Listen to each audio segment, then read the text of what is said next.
Bismillahirrahmanirrahim. Assalamualaikum warahmatullahi wabarakatuh. Perkenalkan, nama saya Nelvarina dengan NIM 11920600066. Pada kesempatan kali ini saya akan melakukan praktikum fisiologi hewan mengenai refleks tendon pada manusia. Adapun tujuan praktikum pada kali ini yaitu untuk mempelajari reaksi-reaksi pada beberapa bagian tubuh sebagai akibat dari rangsangan. Gerak refleks merupakan gerak yang dihasilkan oleh jalur syaraf yang paling sederhana. Jalur syaraf yang dilalui tersebut dibentuk dari kumpulan neuron sensor, interneuron, dan neuron motorik yang berfungsi sebagai penggerak pada syaraf untuk terjadinya gerakan atau impuls syaraf untuk gerakan refleks tertentu. Gerak refleks paling sederhana hanya membutuhkan dua tipe sel syaraf, yaitu neuron motorik dan neuron sensorik. Gerak pada umumnya terjadi secara sadar, namun ada pula gerak yang terjadi tanpa disadari, yaitu gerak refleks. Gerak refleks ini disebabkan oleh rangsangan tertentu yang biasanya mengejutkan dan menyakitkan. Gerak refleks terjadi apabila rangsangan yang diterima oleh syaraf sensori langsung disampaikan oleh neuron perantara atau neuron penghubung. Impuls pada gerakan sadar melalui jalan panjang, yaitu dari reseptor ke saraf sensori dibawa ke otak untuk selanjutnya diolah oleh otak. Kemudian hasil olahan oleh otak berupa tanggapan yang dibawa oleh saraf motor sebagai perintah yang harus dilakukan oleh efektor. Sedangkan gerak refleks berjalan sangat cepat dan tanggapan terjadi secara otomatis terhadap rangsangan tanpa memerlukan kontrol dari otak. Adapun alat dan bahan yang digunakan pada praktikum kali ini yaitu untuk alat senter, palu ataupun benda berat, tutup pena ataupun benda lainnya, dan juga kursi. Sedangkan bahan yaitu mata praktikan sendiri, lutut praktikan sendiri, mulut praktikan sendiri, telapak kaki praktikan sendiri, dan telapak tangan praktikan sendiri. Untuk mengetahui langkah kerja pada praktikum kali ini, silakan simak video ini sampai selesai. Untuk yang pertama yaitu refleks pada pupil. Tutuplah mata selama 1-2 menit, kemudian buka dengan cepat dan perhatikan bentuk pupil.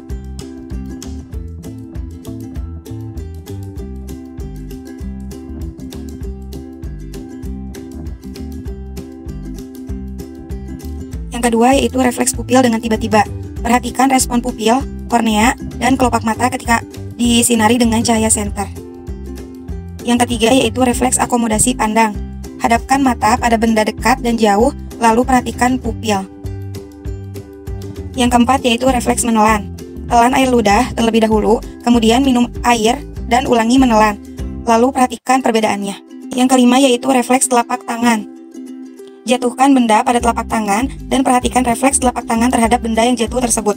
Yang keenam yaitu refleks telapak kaki. Gelitikkan telapak kaki dan perhatikan refleks yang terjadi pada jari kaki. Selanjutnya, yang ketujuh yaitu refleks patella. Duduki kursi dengan kaki menggantung dan perhatikanlah refleks kaki saat menggantung di atas kursi. Dan yang terakhir yaitu refleks bersin. Amati aksi yang terjadi pada saat bersin. Amati kelopak mata, bahu, leher, dan juga kepala. Didapatkan hasil pengamatan untuk refleks pada pupil. Pupil membesar ketika membuka mata dengan cepat. Untuk refleks pupil dengan tiba-tiba, pupil mengecil ketika disinari cahaya dari senter. Untuk refleks akomodasi panjang, pupil akan membesar ketika melihat benda dengan jarak jauh dan akan mengecil ketika melihat benda dengan jarak dekat. Untuk refleks menelan air ludah akan lebih cepat ketika diiringi dengan minum air, sedang dibandingkan menelan air ludah saja. Untuk refleks telapak tangan akan menghindar ketika dilempar suatu benda yang keras ataupun berat. Untuk refleks telapak kaki, jari kaki akan bergerak ketika digelitiki. Untuk refleks patella, kaki akan bergoyang dan patella naik ke atas.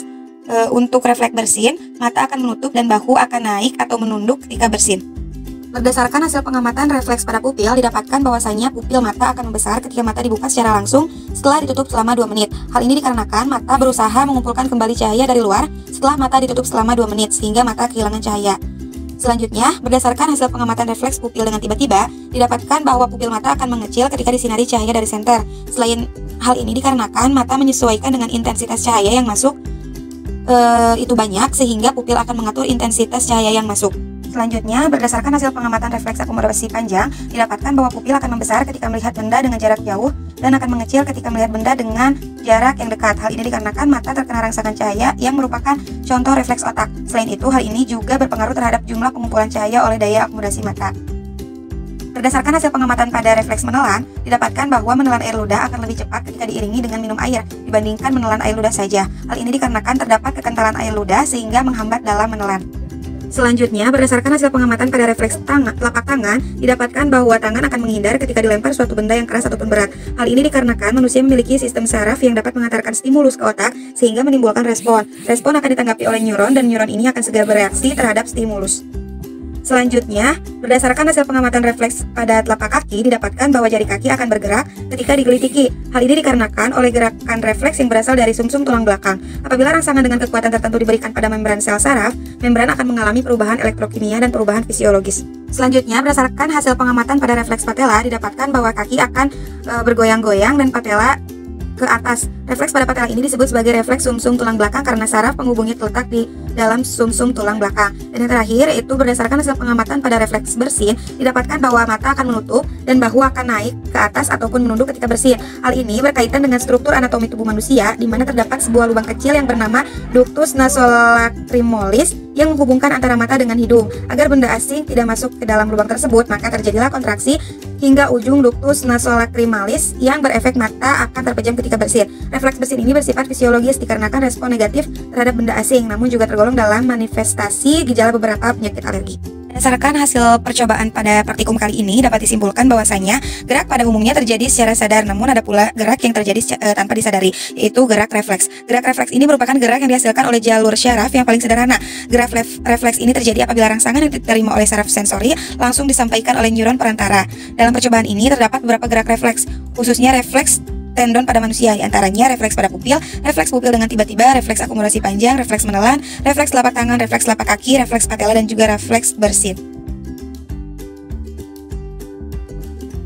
Sekian praktikum yang dapat saya lakukan kali ini. Semoga bermanfaat. Terima kasih. Wassalamualaikum warahmatullahi wabarakatuh.